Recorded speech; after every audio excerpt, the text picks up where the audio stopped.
नमस्कार साथियों, गौरव ज्ञान धारा में आप सभी का स्वागत है। आज हम शुरू करने जा रहे हैं कछवाहा राजवंश। ठीक है, कछवाहा राजवंश को शुरू करेंगे। इससे पहले बता दूं कि जो विद्यार्थी पहली बार क्लास देख रहे हो उन्हें यह बता दूं कि अभी तक सारी क्लासेस आप लोगों को ज्योग्राफी कंप्लीट करवा चुका हूं मैं, और इतिहास में भी तकरीबन बहुत सारी चीजें करवा चुका हूं। बीकानेर के राठौड़ वंश को अभी हाल ही में कल पढ़ा है। तो अब कछवाहा राजवंश पढ़ेंगे। कछवाहा राजवंश के अंदर देखो, मैं टू द पॉइंट आऊंगा, सीधा ही, बातचीत ज्यादा नहीं करेंगे अपन, क्योंकि जो है जुकाम भी हो रहा है और जितना बोल सकता हूं उतना बोल के पढ़ाई देता हूं, बातें कभी और कर लेंगे। देखो, कछवाहा राजवंश जो है इनका स्पेशली ये अपन देखेंगे ना, तो ये ढूंढाड़ वाले क्षेत्र के अंदर थे। कहां थे? ढूंढाड़ वाले क्षेत्र में।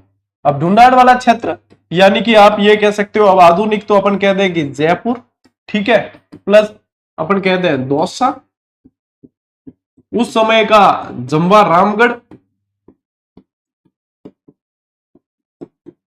ठीक है, और आमेर आदि, यानी आसपास का क्षेत्र। अब ये आ जाता है किसके अंदर? ढूंढाड़ के अंदर आ जाता है। और यहां पे जिस वंश ने शासन किया है वो कछवाहा राजवंश है। मुगलों से पहली बार वैवाहिक संबंध जिसने किया वो भी कछवाहा राजवंश है। ठीक है, यानी कि मुगलों के ज्यादा ये करीब रहे हैं कछवाहा राजवंश। यदि इनके आदि पुरुष की बात करें तो दुले राय इनके आदि पुरुष थे, गोविंद देव जी इनके कुल देवता है ना, अन्नपूर्णा माता इनकी कुल देवी है। तो ये सारी बेसिक चीजें हैं जो अपन साथ साथ में पढ़ने वाले हैं। इसमें मुख्य तौर पे जो आप लोगों को शासक पढ़ने हैं उनमें से देखो, एक तो आपको पढ़ना है बारमल पे विशेष ध्यान देना है, मान सिंह पे विशेष ध्यान देना है, मिर्जा जयसिंह, सवाई जयसिंह, प्रताप सिंह।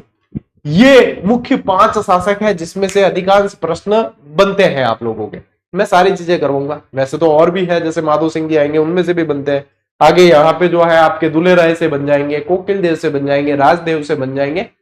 बहुत सारे प्रश्न बनते हैं और जो जो बनते हैं वो सारे यहीं से बनेंगे, चिंता मत करो। चलो टावरो शुरू करा। देखो, कछवाहा वंश प्रारंभ में, कछवाहा वंश का क्षेत्र प्रारंभ में यदि आप देखेंगे तो दौसा और इसके आसपास ढूंढ नदी के तराई क्षेत्र में था। इसीलिए क्या कह देते हैं, ढूंढ नदी का जो तराई क्षेत्र है वो क्या कहलाता है? वो कहलाता है ढूंढाड़। वो क्या कहलाता है? ढूंढाड़। ढूंढाड़ के अंदर था, ढूंढ नदी होने के कारण ही ये क्षेत्र ढूंढाड़ कहलाता है। अब ये कौन सा क्षेत्र आ जाता है? ये पूरा का पूरा देखो, ये वाला क्षेत्र ही है। प्रारंभ में दौसा और आसपास था, लेकिन बाद में जो है जयपुर शहर भी बसा है, ठीक है, टोंक तक भी था, थोड़ा सा करौली सवाई माधोपुर का हिस्सा भी आ गया। ये वाला क्षेत्र जो है आपके ढूंढाड़ है। ठीक है, अब देखो टाबो, देखो ढूंढाड़ के मीणाओं को पराजित कर बड़ गुजरों ने दौसा के क्षेत्र पर अधिकार कर लिया। यानी ढूंढाड़ पे पहले मीणाओं का शासन था, इस पे किसने अधिकार कर लिया? बड़ गुजरों ने अधिकार कर लिया। एक बार दुले राय नाम का जो व्यक्ति है ये यहां से गुजर रहा था, तब यहाँ के जो स्थानीय शासक और लोग थे उन्होंने, क्योंकि यहाँ पे जो है बड़ गुजरों का भी आतंक बहुत ज्यादा हो गया था, तो इन्होंने जो है इनसे, दुले राय से रिक्वेस्ट की कि आप हमें जो है इनसे निजात दिला दीजिए, तो हम आपको ये क्षेत्र जो है दे देंगे और जो भी आप कहेंगे वैसा करेंगे, हमें निजात दिला दो। तो फिर दुले राय ने बड़ गुजरों को पराजित कर यहाँ पे कछवाहा वंश की नींव रखी। ठीक है, तो पहले आप लोगों को ध्यान रखना है कि पहले यहाँ मीणाओं का शासन था, उसके बाद में बड़ गुजरों का शासन हुआ, बड़ गुजरों को हराकर कछवाहा वंश की नींव रखी गई है।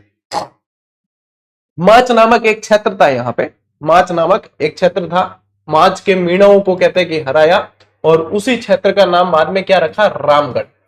क्या रखा? रामगढ़ रखा है, जम्वा रामगढ़ जिसे कहा जाता है। ठीक है, बेसिक चीजें हैं, पहले बेसिक जान लो, फिर आप लोगों को जहां स्टोरी आएगी स्टोरी बता दूंगा। स्क्रीनशॉट लो भाई। देखो टाबलो, आपको पूछेंगे राजस्थान में कछवाहा वंश के संस्थापक, तो दुले राय है। कौन है कछवाहा वंश के संस्थापक? कौन है? दुले राय। ठीक है, ध्यान रखना। कछवाहा शासक किसके वंशज कहलाए? तो ये भगवान राम के पुत्र कुश के वंशज कहलाते हैं, इसलिए इनका नाम पहले कुशवाह और फिर बाद में जो है अपभ्रंश के आधार पे कछवाहा हो गया। ये इस तरीके से ध्यान रखना है, भगवान राम के पुत्र कुश के वंशज मानते हैं अपने आप को। इनका ध्येय वाक्य जो है वो है यतो धर्मस्थो जय। क्या है? यतो धर्मस्थो जय। कछवाओं की कुल देवी अन्नपूर्णा माता, और कछवाहा वंश की जो है दूसरी राजधानी जम्वा रामगढ़ रही है। देखो, कछवाहा वंश की राजधानियां मैं आप लोगों को बताऊं क्रमशः, यदि ध्यान रखना है। राजधानियां कौन सी किसने बताई वो आगे पढ़ेंगे।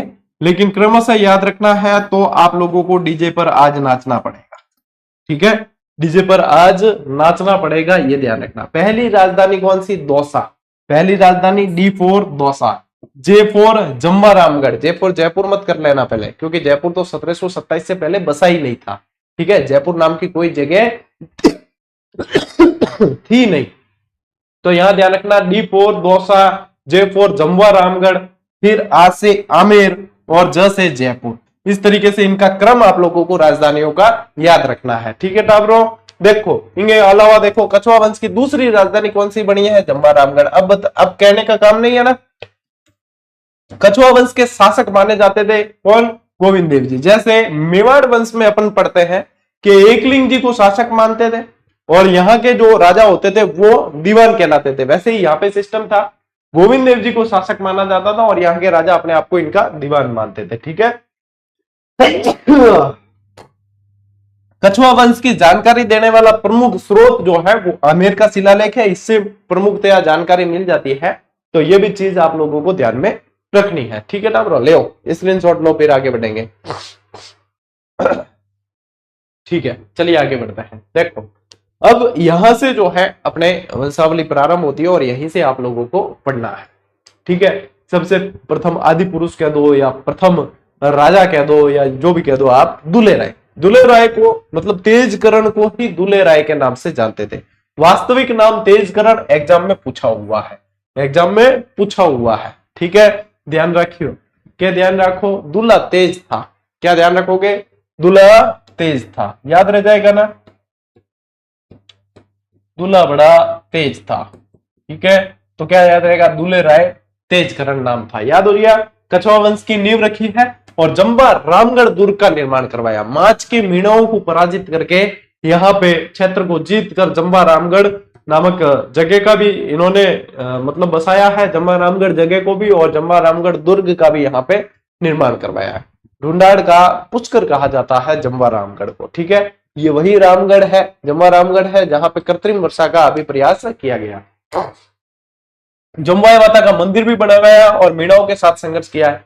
मीणाओं के साथ संघर्ष करते हुए इनकी मृत्यु हुई, क्योंकि ये माच के मीणाओं से जब ये क्षेत्र छीना, फिर बाद में जो है ये कहीं जा रहे थे, तब माच के मीणा मतलब जो मीणा थे उनसे संघर्ष के समय फिर इनकी हो जाती है मृत्यु। जब इनकी मृत्यु होती है तब इनके पुत्र नहीं होता है। इनकी रानी जो है वो गर्भवती होती है, वो बाद में पुत्र को जन्म देती है। ठीक है, बाद में पुत्र को जन्म देती है और वो पुत्र कोकिल देव होता है, जिनको कांकल जी, क्या है इनके बहुत सारे नाम है, कांकिल जी भी कहते हैं, कांखिल जी भी कहते हैं, कांखिल जी भी मिलेगा, है ना, काकल देव भी मिलता है, बहुत सारे नाम मिलते हैं।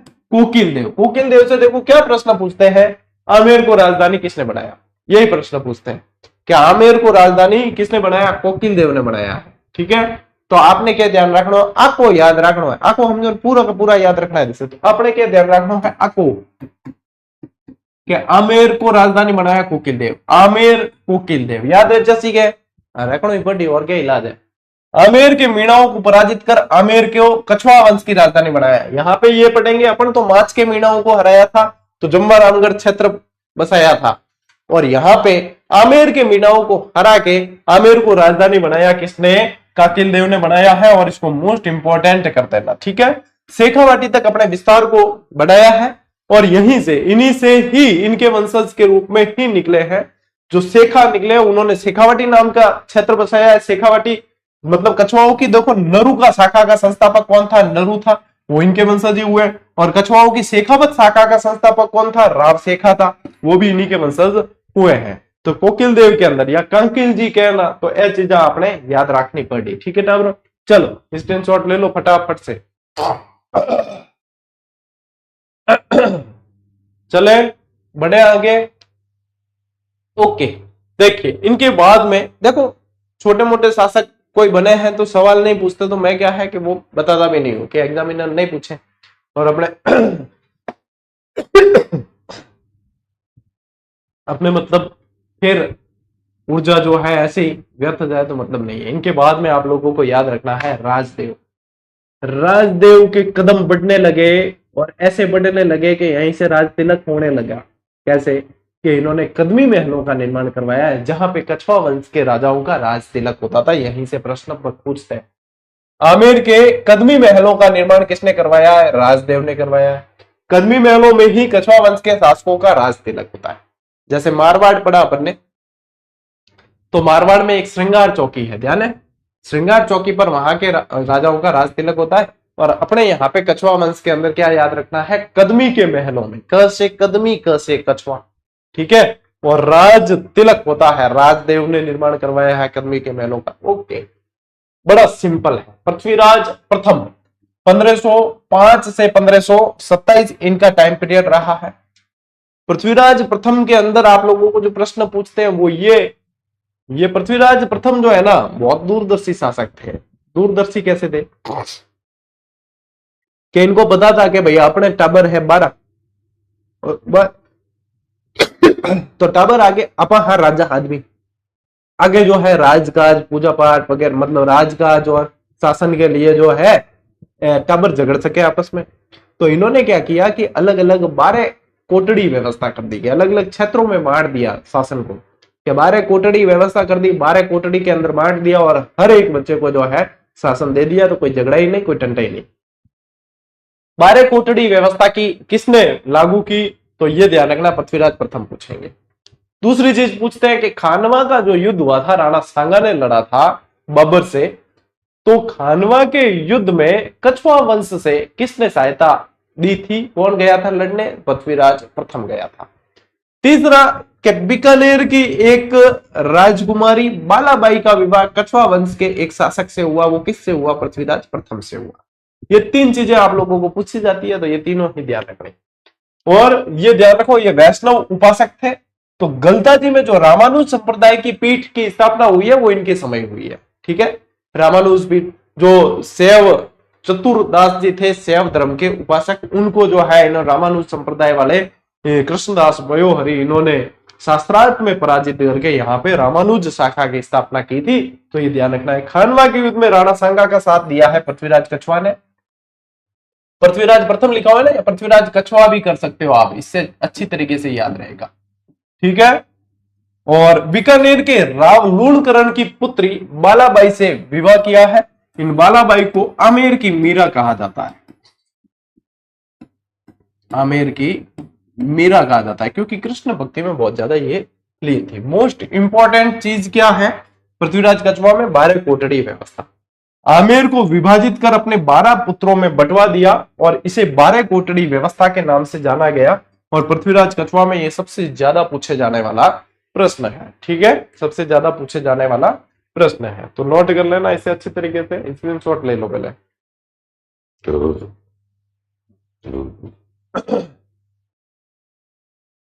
ठीक है बेटा, देखो इसके बाद में अपन को ध्यान रखना है कि बालाबाई के कहने पर पृथ्वीराज कछवा जो था उसने बड़ा पुत्र भीमदेव के होने पर भी भीमदेव को शासक नहीं बना के पूर्णमल को शासक बनाया। रानियों का उत्तराधिकार के अंदर बहुत ज्यादा ही हस्तक्षेप रहता था, क्योंकि देखो आदमी होता था राजा एक और रानियां होती थी बहुत सारी। हर रानी चाहती थी कि मेरे पुत्र को जो है शासक बनाया जाए। तो वो क्या है, बड़ा पुत्र कोई भी है तो फिर जिसपे ज्यादा प्रेम है राजा का उसका कहना मान लेता था राजा, क्योंकि राजा के तो सभी पुत्र हैं।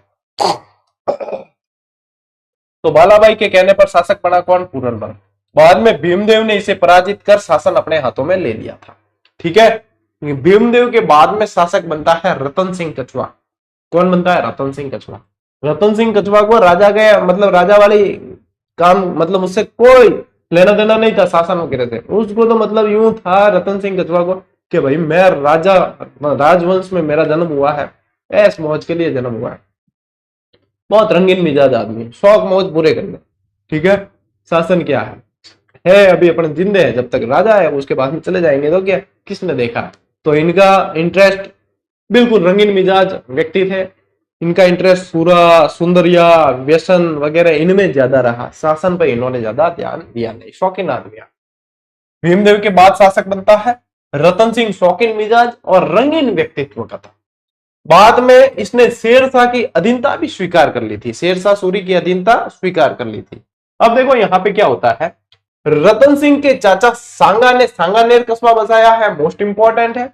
और सांगा के भाई जिसका नाम क्या था, देखो रतन सिंह के चाचा सांगा थे, उन्होंने सांगानेर कस्बा बताया। और सांगा का ही, इसी सांगा का, ठीक है, राणा सांगा मत कर देना, इसी सांगा का भाई था बारमल। ये शासन हथियाना चाहता था, आमेर का राजा बनना चाहता था।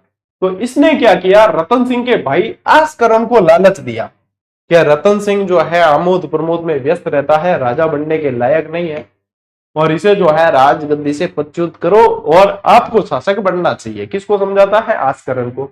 इसको लालच देकर अपनी ओर मिला दिया, ठीक है, इसको लालच देकर अपनी ओर मिला दिया। आस्करण क्या करता है, रतन सिंह को हटा देता है शासन से मारकर, ठीक है, और खुद शासक बन जाता है। फिर आस्करण रतन सिंह को मारकर देखो शासक तो बना, लेकिन बारमल बड़ा चालाक था।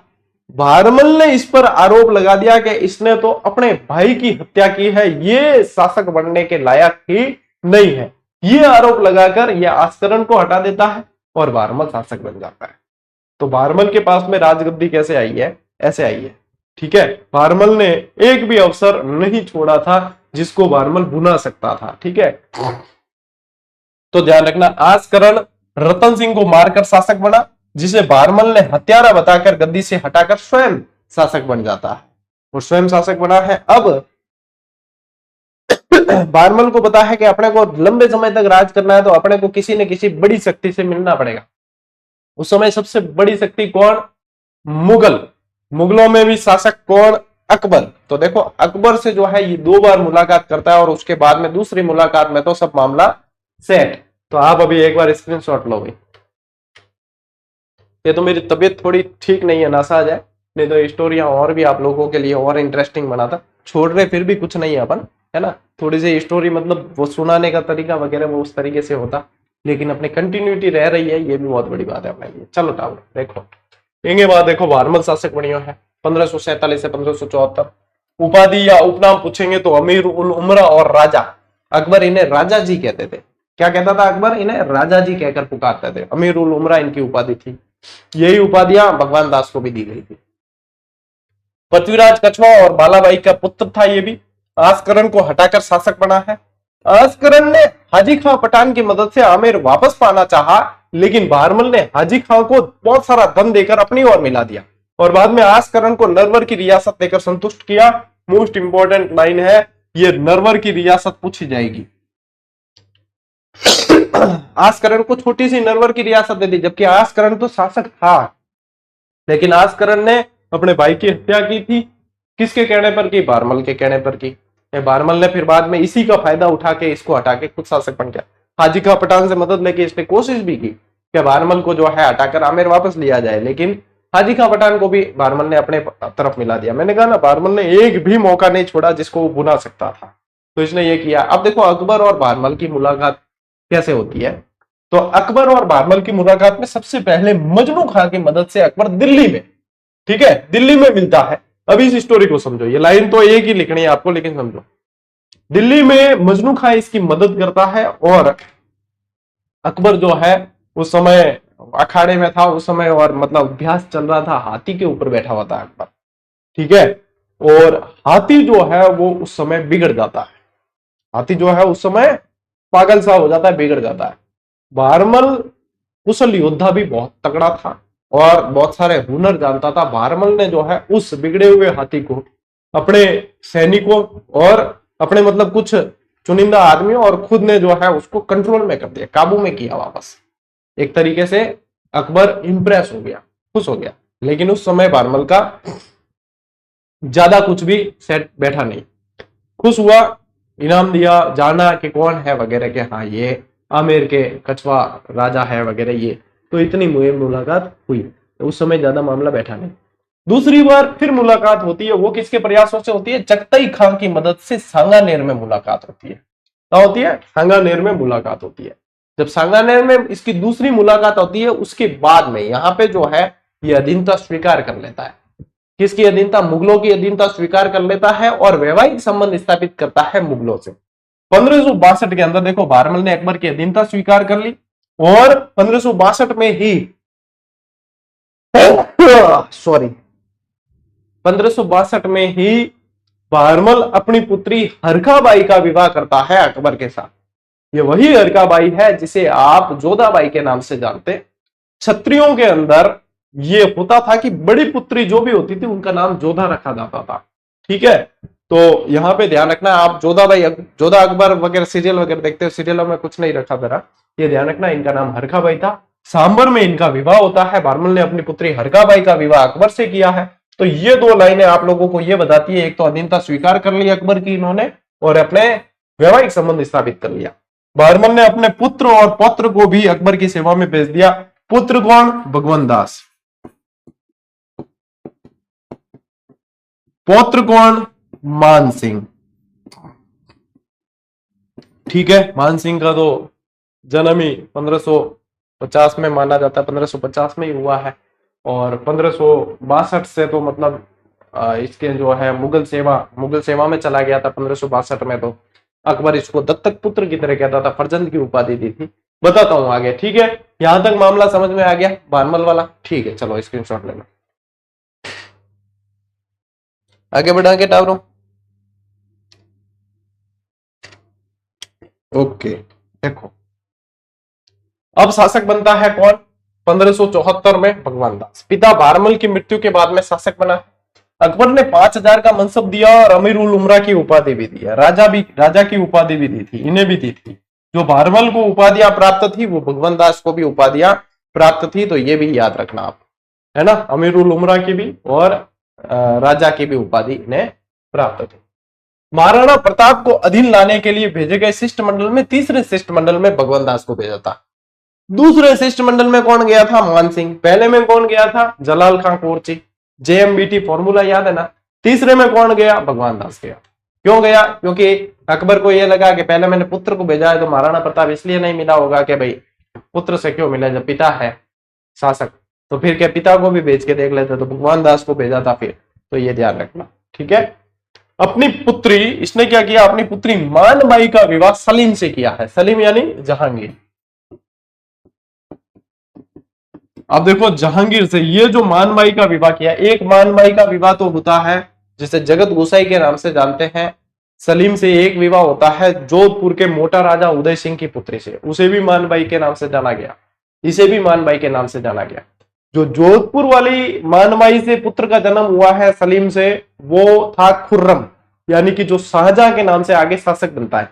और इस मानबाई से जो जन्म होता है जिसका उसका नाम होता है खुसरो, इससे जो जन्म होता है वो खुसरो, और खुसरो को जो है यही मानबाई खुद मार देती है। ठीक है, बाद में अपने जीवन के अंतिम समय में ये पंजाब का सूबेदार रहा है, मोस्ट इंपॉर्टेंट, और वहीं पर लाहौर में इसकी मृत्यु हो जाती है। ठीक है, वहीं पे मृत्यु हो जाती है। चलिए स्क्रीनशॉट ले लो भाई।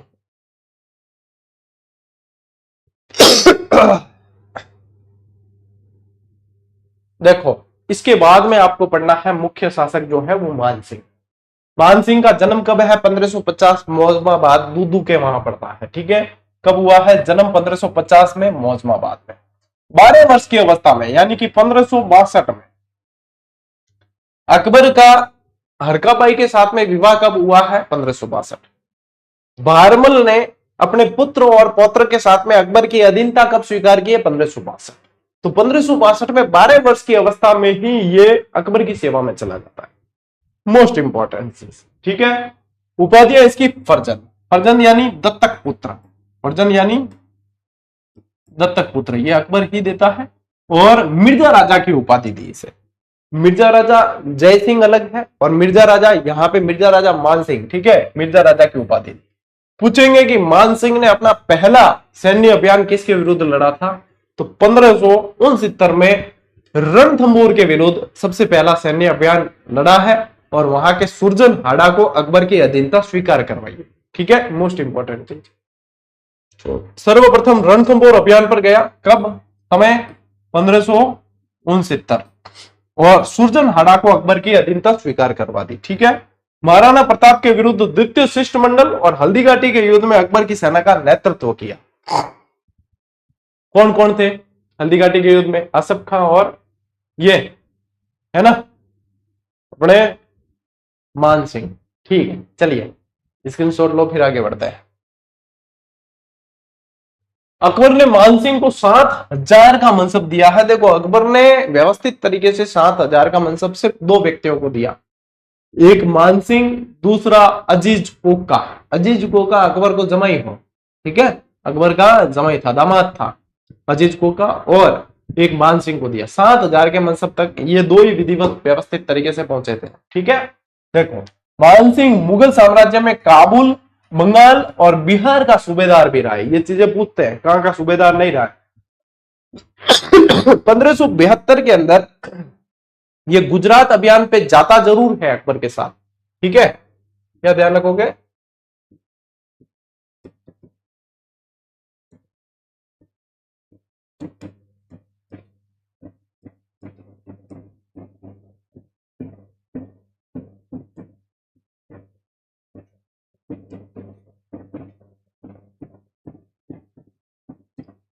गुजरात अभियान पर जाता जरूर है, लेकिन गुजरात का वहां पे सूबेदार नहीं रहा है। सूबेदार कहां, बंगाल, बिहार और काबुल। अपने पुत्र जगत सिंह की याद में इनकी रानी कनकावती ने आमेर में जगत शिरोमणि मंदिर बनवाया है। मोस्ट इंपॉर्टेंट है, मंदिरों में भी पढ़ेंगे अपन, ठीक है, जिसे जगत मंदिर के नाम से भी जानते हैं, जगत शिरोमणि मंदिर कहा जाता है। बंगाल के शासक केदार को हराकर शिला देवी की मूर्ति लाकर आमेर में स्थापित करवाई, और आमेर में भी स्पेशल जगह याद रखना, जलेब चौक में। कहां पे, जलेब चौक के अंदर स्थापित करवाई। ये जो है इसमें ध्यान रखना, बंगाल में तो अकबरपुर और बिहार में मानपुर नामक नगर बसाया है। और ये प्रश्न पूछा था कि गिद्धौर के पूर्णमल को किसने हराया। गिद्धौर के पूर्णमल को पराजित किया है, ये पूछा गया प्रश्न, ठीक है, पराजित किया किसने, मानसिंह ने, ठीक है ना, ध्यान रखना। ब्लू पोट्री, ब्लू पोट्री के कलाकारों को लाहौर से आमेर लेकर आए। देखो, ब्लू पोट्री किसके समय में आमेर आई है, तो उसमें ध्यान रखना मानसिंह के समय। ब्लू पोट्री किसके समय में सबसे ज्यादा फली फूली है, तो वो राम सिंह के समय। लाया कौन है, आमेर से, अपने लाहौर से आमेर जो है लाने वाला शासक कौन है, मानसिंह, ठीक है, तो ये ध्यान रखना। 1614 में इलिचपुर महाराष्ट्र के अंदर मानसिंह की क्या हो जाती है, मृत्यु। क्या हो जाती है, मृत्यु। कहां पर जाती है, इलिचपुर महाराष्ट्र के अंदर। इसके दरबारी विद्वान मोस्ट इंपॉर्टेंट है, पूछे जाते हैं। सॉरी, दरबारी विद्वानों में देखो, पुंडरीक विठल, जगन्नाथ, मुरारीदान, नरोत्तम कवि, सुंदरदास, ये मोस्ट इंपॉर्टेंट है। जिसमें से पुंडरीक विठल की कुछ रचनाएं हैं, रागमाला, राग मंजरी, नर्तन निर्णय, राग चंद्रोदय, ये सारी की सारी पुंडरीक विठल की रचनाएं हैं। जगन्नाथ ने मानसिंह कीर्ति मुक्तावली की रचना की, और मुरारीदान ने मान प्रकाश की रचना की। मुरारीदान ने मान प्रकाश की रचना की है, ये भी आप लोगों को ध्यान रखना है, ठीक है। तो ये सारी की सारी मोस्ट इंपॉर्टेंट चीजें, इनके साथ में ये दरबारी विद्वान भी आपको ध्यान रखना है। सॉरी, स्क्रीनशॉट ले लो, ठीक है टापरो। आज की क्लास में इतनी ही श्रद्धा है कि मैं इतनी ही क्लास ले सकता हूं, आप लोगों को देख के लग भी रहा होगा, है ना। तो कंटिन्यूटी क्या है, ब्रेक नहीं हो इसके लिए। हालांकि ये भी जो आज का मैटर पढ़ाया है, ये भी लास्ट टाइम 2 क्लास में पढ़ाया था, तो आज आधे घंटे में आपको 1 क्लास में पढ़ा दिया है। उस समय थोड़ी सी स्टोरी वगैरह और बताई थी। अब उसके पीछे यूं है कि स्वस्थ शरीर में स्वस्थ मस्तिष्क निवास करता है, ये बात है। तो बढ़िया, चलिए, मैं कोशिश ये कर रहा हूँ कि आपकी कंटिन्यूटी ब्रेक नहीं हो, तो इसीलिए आज की क्लास भी आप लोगों को दे दी है, कल की कल देखेंगे, ठीक है। वैसे शुक्रवार को क्लास आती है, मेरी कोशिश ये रहेगी कि कल की क्लास और बढ़िया तरीके से आप लोगों को दी जाए, और अपने जो है क्या कहते हैं, कछुआ वंश अपन कल पूरा कर लेंगे, मेरी कोशिश यही रहेगी। स्वास्थ्य कितना कैसे रहता है देखते हैं, कल के कल देखेंगे, ठीक है। आज तो पार पड़ गई। तो चलिए साथियों, आज की क्लास में इतना ही। अब मिलते हैं अपन कल की क्लास में, कल के वीडियो में। तब तक के लिए राम राम, जय हिंद।